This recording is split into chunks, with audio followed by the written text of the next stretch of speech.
Maniniwala ka ba na 10 years old pa lang yung anak ko na yan, pero marunong nang magmotor? Diyos ko, ako nga hindi ako marunong magmotor. Pero yung mga anak ko, grabe, arisgada talaga sila, marunong na talaga sila magmotor. Yung 14 years old ko na anak ay marunong na ding magmotor. So ayan yung mga nadatnan kong mga customer nung pumunta nga ako dito. Sobrang dumami na din talaga sila. And yung mga loyal customer ko ay mga suking-suki ko na talaga na balik ng balik dito sa aming pwesto. So maraming salamat po mga ma'am and sir. Ang gaganda talaga at ang sexy ng mga customer namin dito. And ito yung mga suki ko na din. Paulit-ulit kahit umuulan yan, pumupunta dito yan sa pwesto.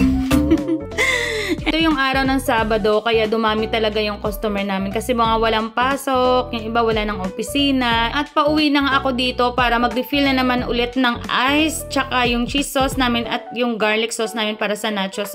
Grabe talaga, pang-apat na refill ko na to. Sobrang nakakakilig talaga na dinadayo pa kami dito ng mga iba't ibang bayan para lang matry ang aming mga product. And most recommended to talaga ng mga nakatikim na yung aming mga product. Alam nyo ba, kinikilig nga ako nung time na to kasi nililibak ako ng mga customer.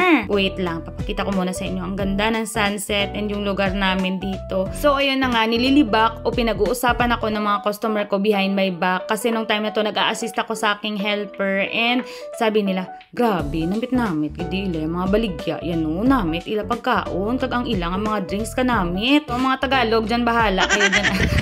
Charot, sabi niya, sobrang sarap daw ng pagkain namin at ang mga drinks ay masasarap din. Nung narinig ko ngayon, hindi talaga ako lumingon kasi hindi dahil nahihiya ako pero na-overwhelmed talaga ako and ayokong lumaki yung ulo ko na ganun yung mga maririnig ko. Pero kung sino ka man, ma'am, sobrang thankful ako, nakakarinig ako ng mga ganong feedback. Appreciated much ko talaga yun, ma'am. And sobrang thankful ako sa mga customer ko na na-appreciate yung mga product namin. And share ko din tong Sunday na ganap namin kahapon to. And dahil last day na ng duty ng aking helper, ayan, yung aking angel. Siya yung nagbabantay doon nga sa milk teahan. And alam niyo ba, sobrang sipag talaga ng batang yan. And may initiative and hindi kawatan. Alam niyo ba yung kawatan?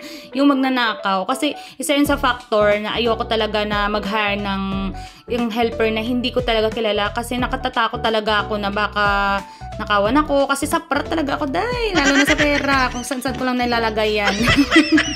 Anyway, thank you Manang Ruby sa lahat ng tulong mo sa akin. Kahit sa cake business ko, siya din yung helper ko. Babalik na yan kasi sa pag-i-school kasi may pasok na yung mga college. And ito yung time na pauwi na kami. At sobrang nag-enjoy din kami ng time na to. Kasi kami lang talaga itong naglagaw and nagligo-ligo. And yung asawa ko, grabe yung struggle niya dyan. Kasi sobrang bigat pala ng aming mobile cart pag long ride. Grabe. At feeling gangster ako dito At nung nakauwi nga ako dito, ayan, sinamahan ko talaga dito yung kaibigan ko na si Queen Royalty sa Banate. Diyos ko, 2 hours na naman ang biyahe dito papunta at pabalik. 4 hours!